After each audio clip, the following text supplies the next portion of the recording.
name is Deanne. This is Deanne's Treasure Studio, where I read gaming content not available on Audible, as far as I know anyway. Free reading 2024 Chapter 6, Mounts, Services, Magical Items. Let's get on with it, why don't we? Mounts and vehicles. A mount can help you move more quickly, though through the wilderness, but its primary purpose is to carry gear that would otherwise slow you down. The Mounts and Other Animals table shows each animal's carrying capacity. See Appendix B for the animal's stat block. Mounts and cargo. An animal pulling a carriage, cart, chariot, sled, or wagon can move weight up to 5 times its base carrying capacity, including the weight of the vehicle. If multiple animals pull the same vehicle, add their carrying capacities together. Barding. Barding is armor designed for a mount. Any type of armor on the armor table in this chapter can be purchased as barding. The cost is 4 times the normal cost, and it weighs twice as much. Saddles. A saddle comes with a bit and a bridle, reins, and any other equipment needed to use the saddle. A military saddle gives advantage on any ability check you make to remain mounted. An exotic saddle is required for riding an aquatic or flying mount. Mounts and other animals. Item, carrying capacity, cost. I will list them in that order. Camel, 450 pounds, 50 gold pieces. Elephant, 1,320 pounds, 200 gold pieces. Horse draft, 540 pounds, 50 gold pieces. Horse riding, 480 pounds, 75 gold pieces. Mastiff, 195 pounds, 25 gold pieces. Mule, 420 pounds, 8 gold pieces. Pony, 225 pounds, 30 gold pieces. Warhorse, 540 pounds, 400 gold pieces. Tack, harnesses, and dwarven vehicles. Item, weight, and cost. I will read it in that order. Carriage, 600 pounds, 100 gold pieces. Cart, 200 pounds, 15 gold pieces. Chariot is 100 pounds, 250 gold pieces. Feed per day, 10 pounds, is 5 copper pieces. Saddle, exotic, 40 pounds, 60 gold pieces. Military, 30 pounds, 20 gold pieces. Riding, 25 pounds, 10 gold pieces. Sled, 300 pounds, 20 gold pieces. Stabling per day, 5 silver pieces. Wagon, 400 pounds, 35 gold pieces. We're moving on to large vehicles. The airborne and waterborne vehicles table provides statistics for various types of large vehicles. The following notes apply. Speed. A ship sails against a strong wind, moves at half speed. In the dead calm, no wind, airborne ships can't move under sail and must be rowed. Keel boats and rowboats are used on lakes and rivers. If going downstream, add the speed of the current, typically 3 miles per hour, to the speed of the vehicle. These vehicles can't be rowed against any significant current, but they can be pulled upstream by draft animals on shores. A rowboat can be carried and weighs 100 pounds. Crew. A ship larger than a keelboat or rowboat needs a crew of skilled hirelings, see services later in this chapter, to function. The minimum number of skilled hirelings needed to crew a ship depends on the type of ship as shown in the table. Passengers. The table lists the number of small and medium passengers the ship can accommodate using hammocks. A ship outfitted with private accommodations can carry 1/5 as many passengers. A passenger usually pays 5 silver pieces per day for a hammock, but prices can vary from ship to ship. A small private cabin usually costs 2 gold pieces per day. Damage threshold. If a vehicle has a damage threshold, see the rules glossary. It's noted in the table. Ship repair. Repairs to the damaged ship can be made while the vessel is berthed. Repairing 1 hit point of the damage requires 1 day and costs 20 gold pieces for materials and labor. If the repairs are made in a location where supplies are and skilled laborers are abundant, such as a city shipyard, the repair time and cost are halved. Airborne and waterborne vehicles.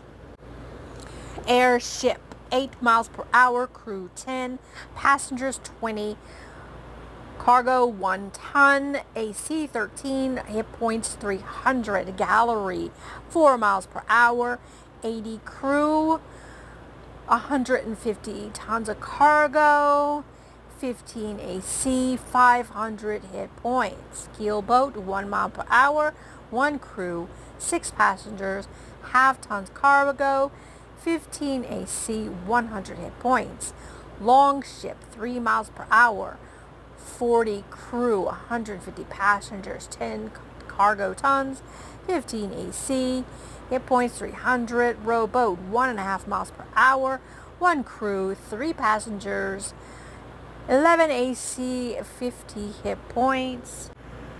So we have the rowboat, 1.5 miles per hour, 1 crew, 3 passengers, 11 AC, 50 hit points. Sailing ship, 2 miles per hour, 20 crew, 20 passengers, 100 tons cargo, AC 15, 300 hit points. Warship is 2 miles per hour, 60 crew, 60 passengers, 200 cargo tons, 15 AC, and 500 hit points. Moving on to services. Okay. Lifestyle expenses. Lifestyle expenses summarizes the cost of living in a fantasy world. They cover lodging, food, equipment, maintenance, and other necessities. At the start of each week or month, DM's choice, choose a lifestyle below: wretched, squalid, poor, modest, comfortable, wealthy, or aristocrat, and pay the price to sustain that lifestyle. Lifestyles have no inherent consequences, but the DM might take them into account when determining risks or how others perceive your character. Wretched, free. You survive via chance and charity. You've often exposed to natural dangers as a result of sleeping outside. Squalid, 1 silver piece per day. You spend the bare minimum on your necessities. You might be exposed to unhealthy conditions and opportunistic criminals. Poor, 2 silver pieces per day. You spend frugally for your necessities. Modest, 1 gold piece per day.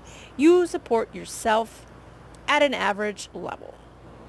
Comfortable, 2 gold pieces per day. You spend modestly for your necessities and enjoy a few luxuries. Wealthy, 4 gold pieces per day. You're accustomed to the finer things in life and might have servants.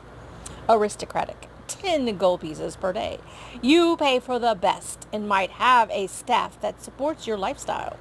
Others notice your wealth and might encourage you to share it, either legally or otherwise. Food, drink, and lodging. The food, drink, and lodging table provides prices for food and single night's lodging. Prices for daily lodging and meals are included in your lifestyle's expenses. Food, drink, and lodging. Ale per mug, 4 copper pieces. Bread loaf, 2 copper pieces. Cheese wedge, 1 silver piece. In stay per day. Squalid is 7 copper pieces. Poor is 1 silver piece. Modest, 5 silver pieces. Comfortable, 8 silver pieces. Wealthy, 2 gold pieces. Aristocratic, 4 gold pieces. Meal, squalid is 1 copper piece. Poor, 2 copper pieces. Modest is 1 silver piece. Comfortable, 2 silver pieces. Wealthy is 3 silver pieces. Aristocratic is 6 silver pieces. White wine bottle. Common, 2 silver pieces. Fine, 10 gold pieces. Travel. Drivers or crew hired to conduct passengers for their destinations charge the rates on the travel table plus any tolls or additional expenses. Travel services. Coach ride between towns, 3 copper pieces per mile. Coach ride within the city is 1 copper piece per mile. Road or gate toll, 1 copper piece. Ship's passage, 1 silver piece per mile. Hirelings. Skilled hirelings include anyone hired to perform a service that involves a proficiency, including weapon, tool, or skill. A mercenary, an artisan, a scribe, or the like. The pay shown on the hirelings table is a minimum. Some expert hirelings require more pay. Untrained hirelings are hired for work that requires no particular proficiencies. They include laborers and potters. Hireling service. Skilled hirelings is 2 gold piece per day. Untrained hirelings is 2 silver pieces per day. Messenger is 2 copper pieces per mile. Spell casting. Most settlements contain individuals who are willing to cast spells in exchange for payment. If a spell has an expensive components, add the cost of those components to the cost listed in the spellcasting services table.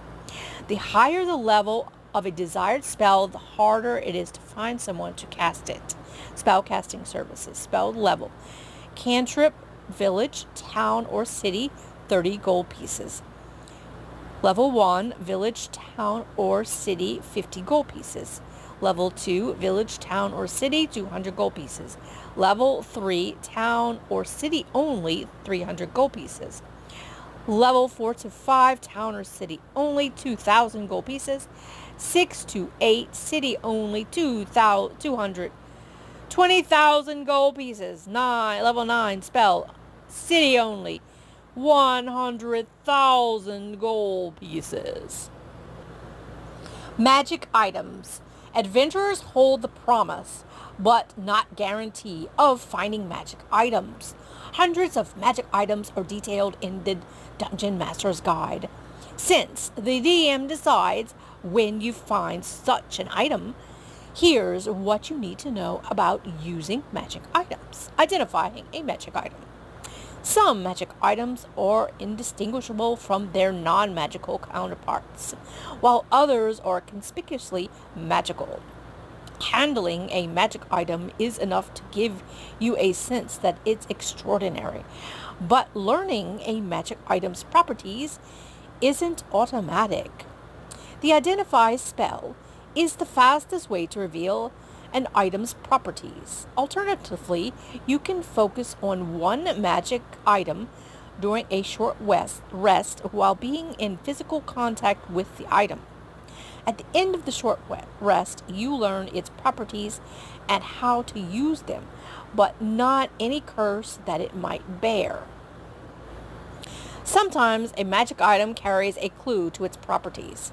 To command word to activate a ring might be etched inside the band, or a feathered design might hint that it's ring of feather falling. Wearing or experimenting with an item can also offer hints to its properties. In the specific case of potions, a little taste is enough to tell the taster that it's a potion, that what a potion does.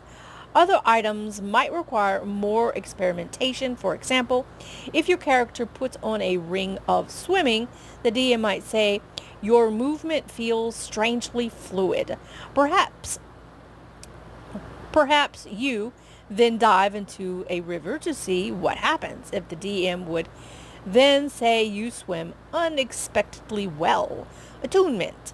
Some magic items require a creature to form a bond called attunement with them before the creature can use an item's magical properties. Without becoming attuned to an item that requires attunement, you gain only its non-magical benefits unless its description states otherwise.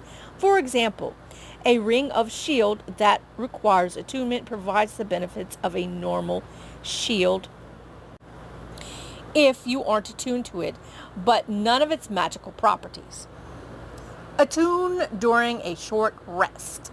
Attuning to an item requires you to spend a short rest focused on only that item while being in physical contact with it. This can't be the same short rest used to earn the item's properties. This focus can take the form of a weapon practice for a weapon, meditation for a wand, and for some other appropriate activity. If the short rest is interrupted, the attunement attempt fails. Otherwise, at the end of the short rest, you're attuned to the magic item and can access its full magical capabilities. No more than 3 items. You can be attuned to no more than 3 magical items at a time. Any attempt to attune to a 4th item fails. You must end your attunement to an item first. Additionally, you can't attune to more than one copy of an item.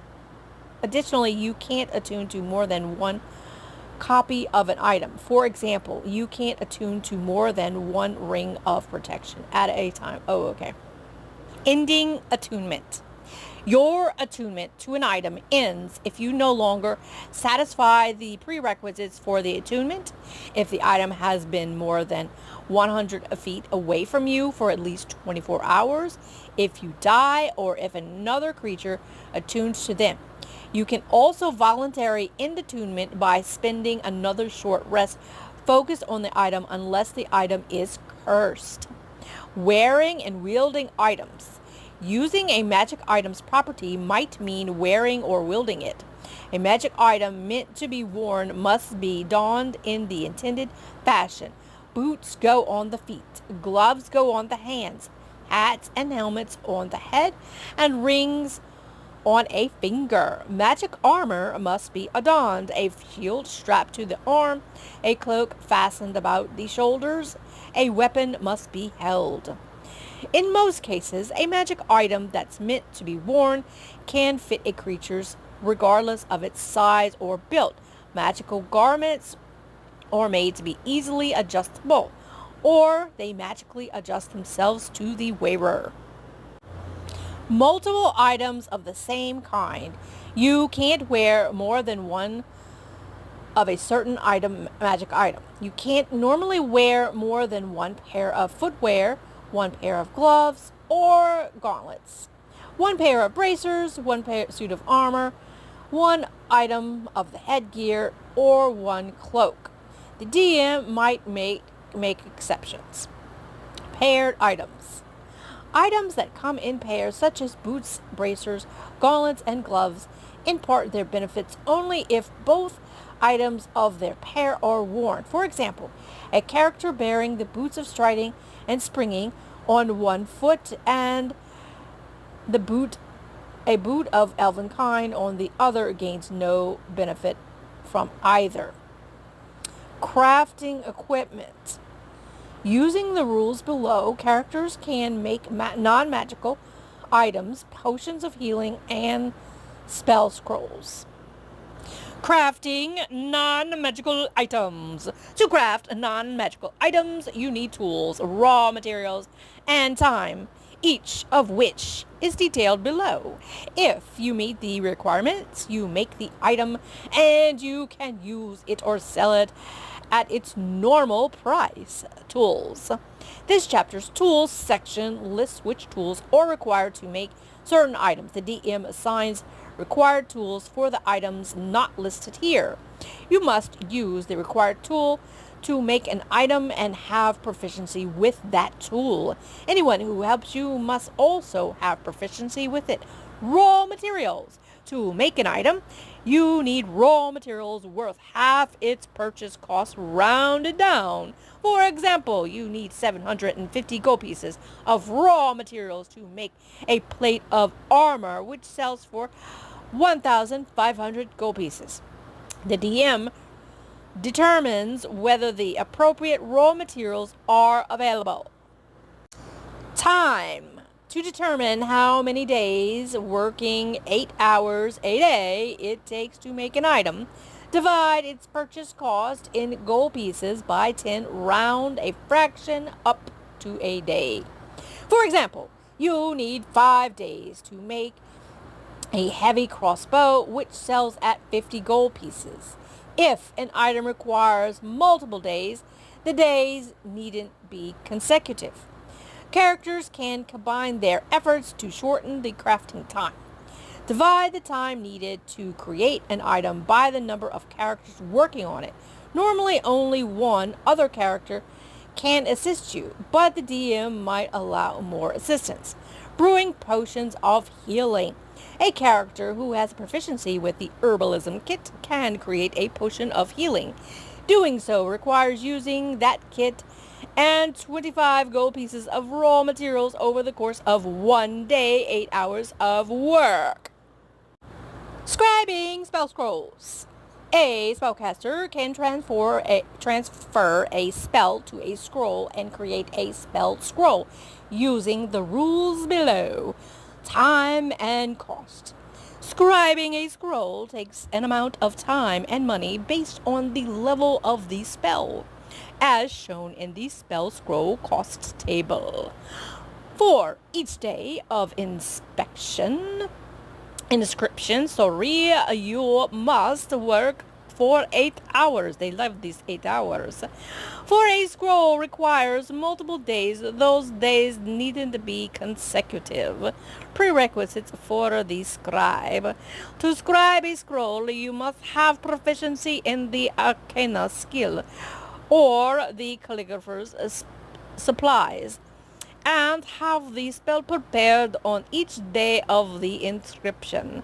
You must also have at hand any material components required by the spell. If the spell consumes its material components, they are consumed only when you complete the scroll. The scroll's spell uses your spell save DC and spell attack bonus. Cantrips. If the scribe spell is a cantrip, the version on the scroll works as if the caster were your level. Spell scroll cost. Spell level, time, then cost. Okay, cantrip. 1 day, 15 gold pieces. Level 1, 1 day, 25 gold pieces. Level 2, 3 days, 100 gold pieces. Level 3, 5 days, 150 gold pieces. Level 4, 10 days, 1,000 gold pieces. 25 days, 1,500 gold pieces. 6, 40 days, 10,000 gold pieces. 7, 50 days, 12,500 gold pieces. 8, 60 days, 15,000 gold pieces. 9, 120 days, 50,000 gold pieces. Well, that's the end of that. I hope that this section of the book reading is at least useful to one person. Remember to like and subscribe. Stay tuned for Chapter 7 spells. Until next time, happy gaming!